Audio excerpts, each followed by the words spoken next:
بسم اللہ الرحمن الرحیم بسم اللہ وحدہ والصلاة والسلام علی رسول اللہ اما بعد۔ یوم عاشوراء کو اللہ تعالیٰ نے ایک فضیلت یہ بھی نوازی ہے کہ 10 محرم الحرام کو اللہ تعالیٰ نے حضرت موسیٰ علیہ السلام کو فرعون سے نجات دلائی تھی۔ حدیث میں آتا ہے کہ نبی صلی اللہ علیہ وآلہ وسلم جب مکہ سے مدینہ ہجرت کر کے تشریف لے گئے تو وہاں کے جو یہودی تھے وہ 10 محرم کو روزہ رکھا کرتے تھے، تو اللہ کے نبی صلی اللہ علیہ وآلہ وسلم نے ان سے روزہ رکھنے کی وجہ پوچھی تو انہوں نے بتایا کہ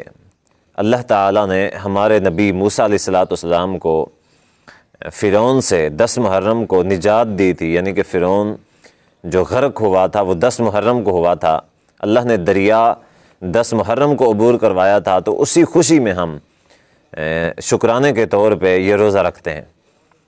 تو حدیث میں آتا ہے کہ نبی صلی اللہ علیہ وآلہ وسلم نے فرمایا کہ فَأَنَا أَحَقُّ بِمُوسَىٰ مِنْكُمْ،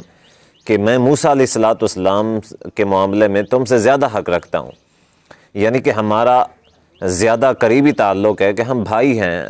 وہ بھی نبی ہیں اور میں بھی نبی ہوں، تو میں شکرانے کا زیادہ حق رکھتا ہوں۔ تو حدیث میں آتا ہے کہ نبی صلی اللہ علیہ وآلہ وسلم نے خود بھی روزہ رکھا اور روزہ رکھنے کا حکم بھی دیا، اور روزے کی فضیلت بھی نبی صلی اللہ علیہ وآلہ وسلم نے بیان کی۔ انی احتسب علی اللہ ان یکفر السنۃ التی قبلہ، کہ میں اللہ تعالیٰ سے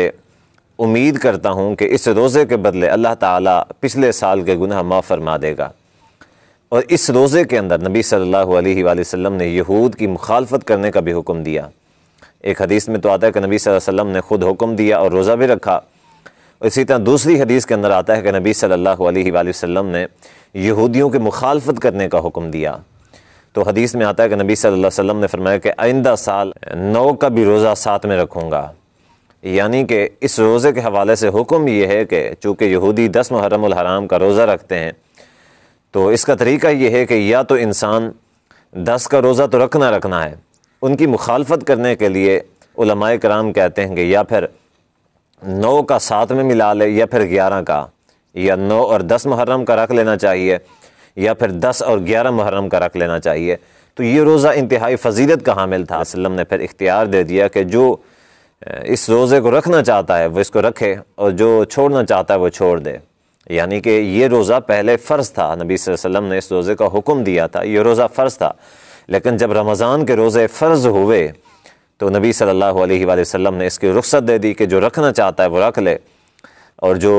چھوڑنا چاہتا ہے وہ چھوڑ دے، لیکن اس کی فضیلت وہی رہے گی کہ ایک سال جو پچھلا گزر چکا ہے اس کے اللہ تعالیٰ اس کے بدلے میں گناہوں کو معاف فرما دے گا۔ تو اللہ تعالیٰ سے دعا ہے کہ اللہ تعالیٰ ہمیں یہ روزہ رکھنے کی توفیق عطا فرمائے۔